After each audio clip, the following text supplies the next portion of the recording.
নমস্কার, প্রত্যেককে স্বাগত ধর্মনগর নিউজ অনলাইনের পর্দায়। আমি বর্তমানে দাঁড়িয়ে আছি উত্তর দেওছড়াতে এবং উত্তর দেওছড়ায় দ্বাদশমান যে বিদ্যালয় রয়েছে, দেওছড়া দ্বাদশমান বিদ্যালয়, সেই বিদ্যালয়ে ভোটিং প্রক্রিয়া চলছে। আমরা কথা বলে নেব এখানে যারা কার্যকর্তা আছেন বা সাধারণ ভোটার যারা আছেন তাদের সাথে কথা বলে নেব।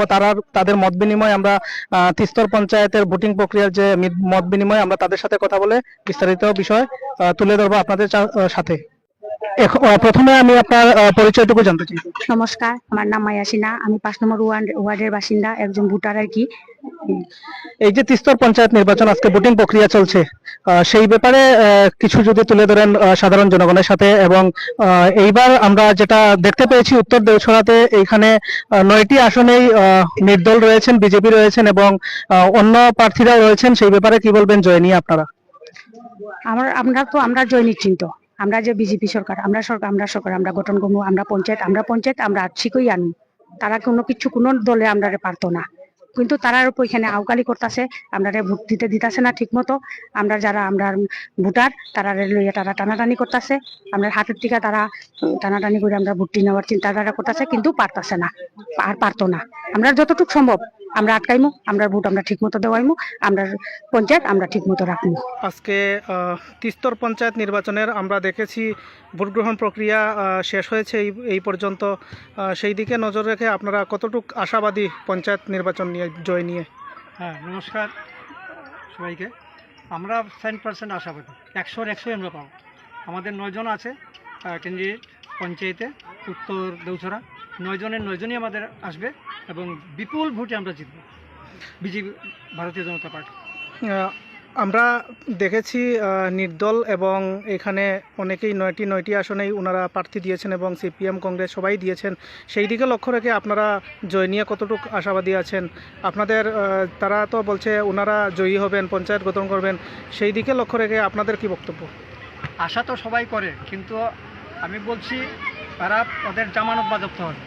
সিপিএম বলুন, নির্দল বলুন, যতজনই আছে বিকল্প, প্রত্যেকেরই জামানত বাজেপ্ত হবে। একমাত্র এখানে জিতবে ভারতীয় জনতা পার্টি, বিপুল ভোটে জিতবে। কারণ জনগণ ভারতীয় জনতা পার্টিকে চাইছে, অন্য কাউকেই এখন আর চাইছে না। কারণ তাদের বিগত দিনের যে পরিচয় সেটা সবার কাছে প্রকাশ্য আছে, যার জন্য কেউ তাদেরকে পছন্দ করছে না। এখন আগামী দিনে এই ভারতীয় জনতা পার্টি বিপুল ভোটে জিতবে এবং পঞ্চায়েত দখল করবে। অসংখ্য ধন্যবাদ। নমস্কার, স্বাগত ধর্মনগর নিউজ অনলাইনের পর্দায়। আপনাকে প্রথম আমি আপনার পরিচয়টুকু জানতে চাইব। নমস্কার আপনাকেও। আমি সমাজসেবী সন্দীপন শর্মা। রাজ্যে তিস্তর পঞ্চায়েত নির্বাচন, আজকে ভোট প্রক্রিয়া এইমাত্র আমরা দেখলাম শেষ হলো। এবং উত্তর দেওছড়া থেকে আমরা দেখেছি নির্দল এবং ভারতীয় জনতা পার্টি এবং আপনার সিপিএম সকলে এবং কংগ্রেস এই সকলেই প্রার্থী দিয়েছেন। সেই দিকে লক্ষ্য রেখে আপনারা জয় নিয়ে কতটুকু আশাবাদী? আমরা গতদিনও আপনাকে বলেছিলাম আমরা 100% আশাবাদী। আমরা এই বুথ সেন্টারে কিন্তু 5টা সিট হয়েছে, আমরা 5-5ই জিতব। আচ্ছা, তো কিছুক্ষণ আগে আমরা দেখতে পেয়েছি এখানে কিছু একটা বিষয় নিয়ে একটু পরিস্থিতিটা একটু উত্তপ্ত হয়েছিল। সেই পরিস্থিতির কি কারণ ছিল? না, এরা একটু অবুঝ সমাজের, এরা এরকম করতেই পারে। কিন্তু আমাদেরকে জিজ্ঞেস করেছিল আমার সাপোর্টাররা, আমি বললাম না, কিছু হয়নি। যে হয়েছে তো পাবলিকে দেখেছে, আমরা ওটারে মানে কিছুই মনে করি না। এটা একটু কম বুঝে জনসাধারণ এটার জবাব দিয়েছে। এইবার পঞ্চায়েতে আপনারা কি মনে করছেন, আপনাদের যারা প্রতিদ্বন্দ্বিতা যারা রয়েছেন? আমাদের উত্তর দেওছড়া নির্দল অনায়াসেই 9-9 নিয়েই আমরা জয়ী চাই। অসংখ্য ধন্যবাদ।